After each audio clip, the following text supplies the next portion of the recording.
महाराष्ट्रात आता देशी गाईची ओळख राजमाता गोमाता अशी असेल।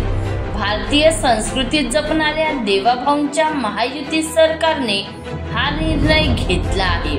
या संबंधीचा शासकीय अध्यादेश नुकताच जारी करण्यात आला आहे।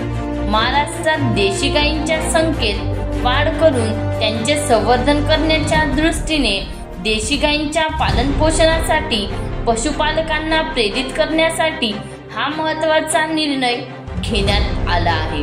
राज्यात देशी गायींच्या संवर्धनासाठी प्रति गाय प्रतिदिन 50 रुपये अनुदान देण्यात येईल। गोशाळेंना अत्यल्प उत्पन्न असल्याने त्यांच्या मदतीसाठी हा निर्णय घेण्यात आला आहे। या योजनेची अंमलबजावणी ऑनलाईन पद्धतीने केली जाणार आहे। यासाठी राज्यातील प्रत्येक जिल्ह्यात गोशाळा पडताळणी समिती असेल। या निर्णयामुळे गोमातेचे रक्षण होणार आहे। गायीला गोमातेचा दर्जा देण्याची प्रलंबित मागणी महायुती सरकारने पूर्ण केल्याने हिंदुत्ववादी संघटनांनी महायुती सरकारचे आभार मानले आहेत।